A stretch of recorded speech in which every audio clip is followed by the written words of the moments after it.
Halo semua, balik lagi di channel aku, Filmet. Oke, part kali ini aku akan bahas dua soal pengetahuan kuantitatif untuk persiapan UTBK 2025. Nah, sebelum aku masuk ke dalam soal-soalnya, silakan teman-teman untuk like, comment, share, dan subscribe video ini, oke?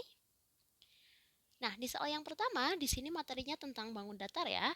Diketahui suatu persegi panjang pada bidang kartesius dengan koordinat titik A, min 16, min 2. Aku tulis di sini aja langsung, min 16, min 2. Kemudian B-nya 4, min 2. Kemudian C-nya min 16,8. Kemudian pada persegi panjang tersebut terdapat suatu titik E dengan koordinat 0,0. Oke. Nah, yang dicari adalah panjang DE-nya. Nah, yang ada di sini. Sebelum aku masuk ke dalam pembahasan, teman-teman boleh pause dulu video ini dan coba untuk ngerjain sendiri. Nanti bisa dibandingkan di akhir apakah jawaban kita sama. Oke ya? Nah, di sini patokanku biar lebih gampang. Kalau misalkan dia itu saling horizontal, maka nilai Y-nya itu sama. Nah, kebalikannya kalau misalkan dia itu vertikal, berarti nilai X-nya itu selalu sama. Nah, misalkan nih di titik do. Titik do ini dia saling vertikal dengan titik B. Nah, saling vertikal dengan titik B. Kalau vertikal berarti X-nya sama. Di titik B, X-nya itu setara dengan 4. Nah, berarti di titik D, X-nya itu juga sama, yaitu 4. Gitu ya. Nah, sekarang Do sama C. C sama D di sini itu dia saling horizontal. Kalau horizontal berarti nilai Y-nya sama. Di titik C, nilai Y-nya adalah 8. Nah, berarti di titik D, nilai Y-nya juga sama, yaitu 8. Gitu ya. Oke, nah sekarang kita cari panjangnya masing-masing. Oke, misalkan untuk CD berarti koordinatnya mulai dari min 16 sampai dengan 4. Nah, kalau min 16 sampai dengan 4 berarti dia panjangnya adalah 20 satuan. Oke, karena 16 tambah 4 gitu ya. Nah, kemudian kalau panjangnya DB ini mulai dari min 2 sampai dengan 8. Min 2 sampai dengan 8 berarti 2 ditambah 8 hasilnya adalah 10 satuan. Gitu ya. Nah, sekarang kita mencari panjangnya CB. Kita boleh menggunakan bantuan segitiga siku-siku. C, D, B. Siku-sikunya di D. Di sini ada 20, kemudian di sini ada 10. Mencari panjangnya CB berarti akar dari CD kuadrat ditambah DB kuadrat. Berarti akar dari CD-nya 20 kuadrat ditambah DB-nya 10 kuadrat. Berarti akar dari 400 ditambah 100. Akar dari 500. Nah, akarnya 500 itu setara dengan 10 akar 5. Berarti panjangnya CB itu setara dengan 10 akar 5. Nah, kalau mencari panjangnya DE, kita bisa menggunakan banyak cara ya. Nah, di sini cara yang aku pakai adalah pendekatan luas segitiga. Luas segitiga CDB pasti sama dengan luas segitiga CDB juga. Luas segitiga CDB boleh menggunakan alasnya itu CD dan tingginya yang tegak lurus dengan CD, yaitu DB. Dibagi 2. Nah, boleh juga ketika alasnya itu CB, kemudian tingginya itu DE. Dibagi 2. Gitu ya. Nah, sekarang tinggal masukin aja angkanya, sama-sama per 2 berarti boleh kita coret.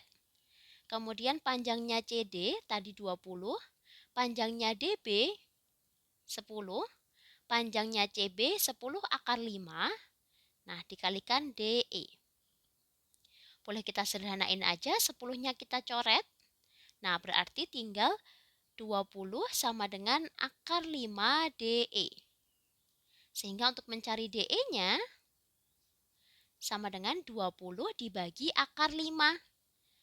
Kalau kita rasionalkan, kita taruh sini aja ya, DE sama dengan 20 per akar 5. Merasionalkannya kita kalikan akar 5 per akar 5. Berarti yang atas jadinya 20 akar 5, yang bawah jadinya 5. Kita sederhanain lagi, dibagi 5, 1, dibagi 5 hasilnya 4. Berarti hasil akhir semuanya adalah 4 akar 5. Sehingga opsi yang tepat dalam soal ini adalah yang do. Gimana teman-teman? Sama nggak jawabannya? Tulis di kolom komentar ya. Oke, kita next ke soal berikutnya, soal tentang harga mutlak. Aku taruh bawahnya sekalian aja. Oke. Nah, di sini diketahui A, B, C adalah bilangan asli yang memenuhi harga mutlak A X min B kurang dari C. Jika nilai X yang memenuhi adalah min 2 kurang dari X kurang dari 8, maka nilai terkecil dari A plus B plus C adalah bla bla bla.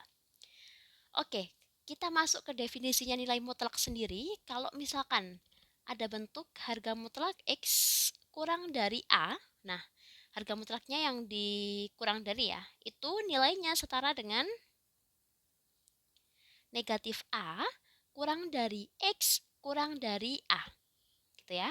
Nah, berlaku juga ketika misalnya di sini ada nilai sama dengannya, berarti ini juga menyesuaikan dikasih sama dengan, dikasih sama dengan. Oke? Nah, sekarang kebalikannya, kalau misalkan harga mutlak X lebih dari A, berarti dia setara dengan X kurang dari min A atau X lebih dari A. Berlaku juga ketika ada sama dengannya, berarti di sini tinggal dikasih sama dengan, ini dikasih sama dengan. Oke, kita menggunakan dua definisi ini untuk mengerjakan pertidaksamaan nilai mutlak. Nah, dalam soal ini, harga mutlaknya itu kurang dari, berarti definisi yang kita pakai adalah yang atas. Yang atas ini. Sehingga bentuknya menjadi min C kurang dari AX min B kurang dari C. Nah, kita ngilangin min B-nya ini, berarti semuanya aku jumlahin dengan B. Jadinya min C plus B kurang dari AX kurang dari C plus B. Oke. Nah, sekarang ngilangin A-nya, berarti semuanya aku bagi dengan A. Berarti jadinya min C plus B per A kurang dari X kurang dari C plus B per A. Nah, di sini di soal dia bilang nilai X yang memenuhi adalah min 2 kurang dari X kurang dari 8. Min 2 kurang dari X kurang dari 8. Berarti boleh kita sama dengan kan? Bentuk ini akan sama dengan bawahnya. Dan bentuk C plus B per A akan sama dengan 8. Karena di sini udah sama-sama X gitu ya. Aku tulis dulu, di sini ada bentuk min C plus B per A sama dengan negatif 2. Kalau aku kaliin A-nya ke atas, jadinya min C plus B sama dengan negatif 2A. Nah, di sisi lain ada bentuk C plus B per A sama dengan 8. Berarti C plus B-nya sama dengan 8A. Nah, misalkan ngilangin salah satu variabel, misalkan aku mau ngilangin C-nya nih ya, berarti tandanya aku jumlahin aja, coret-coret. Kemudian B ditambah B, berarti hasilnya adalah 2B. Min 2A ditambah 8A, berarti hasilnya adalah 6A. Kalau aku sederhanain, dibagi 2 hasilnya 1, dibagi 2 hasilnya 3. Sehingga nilai B-nya sama dengan 3A. Nah, kalau yang dicari adalah nilai terkecil, berarti dia itu pasti kebalikannya. Di sini B itu kan pasangannya 1 ya, sedangkan A pasangannya sama 3. Berarti boleh kita tulis aja B-nya itu sama dengan 3 dan A-nya itu sama dengan 1. Itu cara cepatnya. Tinggal kebalikannya. A itu sama dengan 1 dan B-nya sama dengan 3. Gitu ya. Nah, kemudian kalau mencari nilai C-nya, boleh kita masukin ke salah satu variabel. Misalnya, kita substitusi ke C plus B sama dengan 8A. C-nya belum diketahui, B-nya 3, 8 kali A-nya 1. Berarti nilai C-nya sama dengan 8 kurangin 3, atau C-nya sama dengan 5. Nah, kalau sudah ketemu semuanya, yang dicari adalah nilai dari A plus B plus C. A-nya 1 ditambah B-nya 3, C-nya 5. Berarti hasil akhir semuanya adalah 9. Sehingga jawaban yang tepat dalam soal ini adalah 9. Oke, sampai jumpa di video aku selanjutnya.